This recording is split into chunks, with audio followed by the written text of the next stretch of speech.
Saat jasadmu terbujur kaku, kamu akan minta satu hal, salat yang dulu kamu tunda.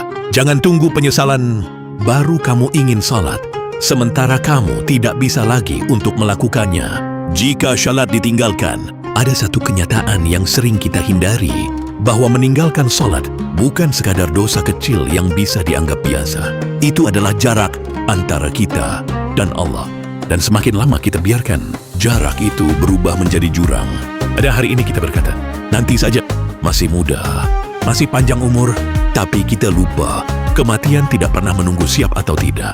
Berapa banyak orang yang pagi masih tertawa, sore sudah terbujur kaku. Dan ketika itu terjadi, tidak ada lagi kesempatan untuk satu rakaat pun. Tidak ada lagi waktu untuk sujud. Tidak ada lagi kesempatan untuk berkata, "Ya Allah, aku ingin kembali." Yang tersisa hanya penyesalan. Tahukah kita apa yang pertama kali dihisab di akhirat? Bukan harta, bukan jabatan, bukan seberapa dikenal kita di dunia, tapi salat. Jika salat kita baik, maka baiklah seluruh amal. Namun jika salat kita rusak, maka hancurlah semuanya. Lalu, bagaimana dengan yang sengaja meninggalkannya? Bayangkan, saat kita berdiri di hadapan Allah, ditanya tentang salat yang kita abaikan, apa yang akan kita jawab?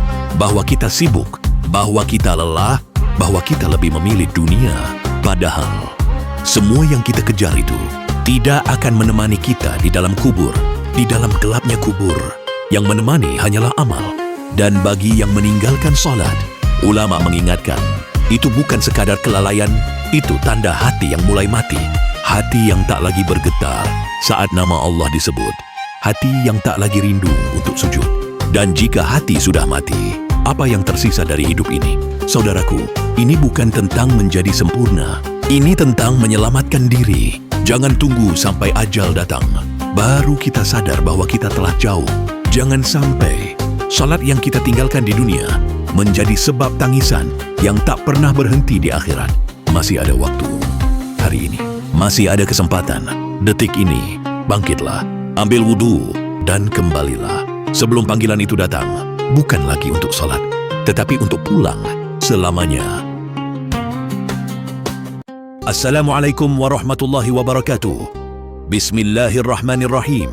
Berikut adalah hadis-hadis syahih dari Rasulullah SAW yang menjelaskan tentang pahala dan keutamaan luar biasa bagi orang yang melaksanakan salat fardu, satu amalan paling utama di sisi Allah. Hadis, Sa'altu Rasulullah sallallahu alaihi wasallam, awal amali afdal? Qala, as-salatu liwaqtiha. Aku bertanya kepada Rasulullah sallallahu alaihi wasallam, amalan apakah yang paling utama? Beliau menjawab, salat yang dikerjakan pada waktunya. Hadis riwayat Bukhari dan Muslim. Pengertian singkat, salat fardu menempati posisi tertinggi di atas semua amal kebaikan lainnya, bahkan di atas berbakti kepada orang tua dan jihad di jalan Allah. 2. Menghapus dosa, seperti air membersihkan kotoran. Hadits, ara'aytum law anna naharan bibab ahadikum yaghtasilu fihi kulla yawmin 5 marratin hal yabqa min daranihi syai'u? Qalu la yabqa min daranihi syai'un. Qal فذلك مثل الصلوات الخمس يمحو الله بهن الخطايا. Bagaimana pendapat kalian jika di depan pintu rumah salah seorang dari kalian ada sungai, lalu ia mandi di dalamnya 5 kali setiap hari? Apakah masih akan tersisa kotoran di tubuhnya? Para sahabat menjawab, tidak akan tersisa kotoran sedikit pun. Rasulullah bersabda, maka demikianlah perumpamaan salat 5 waktu. Allah menghapuskan dosa-dosa karenanya. Hadis riwayat Bukhari dan Muslim. Penjelasannya begini, setiap salat fardu membersihkan hati dari dosa-dosa kecil yang dilakukan di antara waktu-waktu tersebut. 3. Setiap langkah menuju masjid mendapat pahala. Hadis, man tawadda'a fi baiti thumma masya ila baitin min buyutillah yaqdi faridatan min faraidillah kanat khatwatahu ihdahuma tahuttu khati'atan wal ukhra tarfa'u darajatan. Barang siapa berwudu di rumahnya, kemudian berjalan menuju salah satu rumah Allah, masjid, untuk menunaikan kewajiban salat, maka setiap 2 langkahnya Salah satunya menghapuskan satu dosa, dan yang lainnya mengangkat satu derajat. Hadis riwayat Muslim. Pemahamannya pahala tidak hanya didapat saat salat, tapi juga sejak bersiap, berwudu, dan berjalan menuju masjid. 4. Dijamin surga dan perlindungan Allah. Hadis Man shalla salawati al-khamsa hafidhaha wa hafadha ala wudu'iha wa sallaha liwaqtiha wa atamma ruku'aha wa sujudaha wa khushu'aha kana lahu 'ala Allahi 'ahd an yaghfira lahu.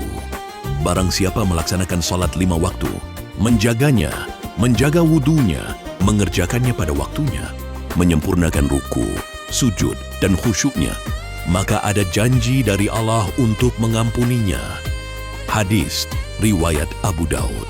Penjelasan singkat, orang yang konsisten salat fardu dijamin ampunan dosa dan kelayakan masuk surga. 5. Salat menjadi cahaya dan penolong di hari kiamat. Hadis Inna salata nur. Sesungguhnya salat itu adalah cahaya. Hadis riwayat Ahmad. Keterangannya secara singkat, di hari kiamat yang gelap gulita, salat akan menjadi cahaya yang menerangi jalan menuju surga dan menjadi penolong saat ditanya di alam kubur. 6.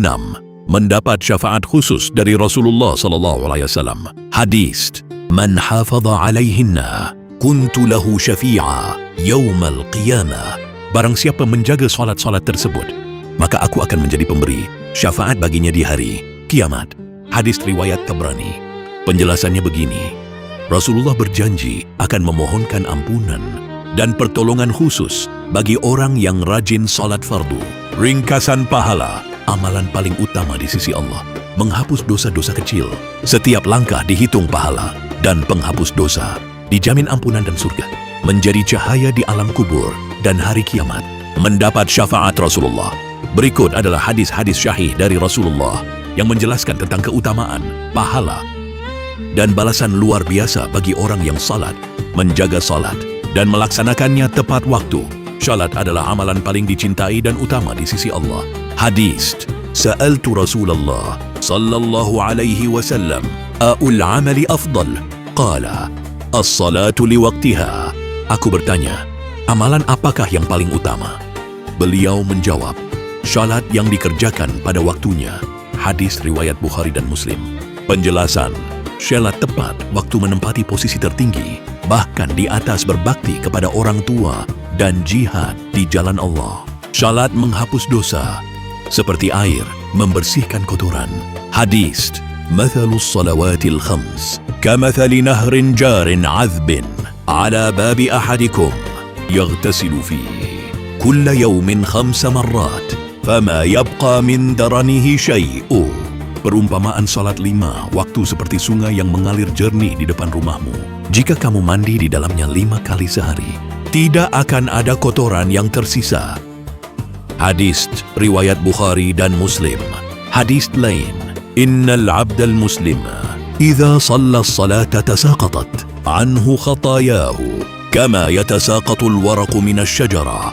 Sesungguhnya hamba muslim yang salat, dosa-dosanya akan berguguran seperti daun yang jatuh dari pohon. Hadis riwayat Ahmad.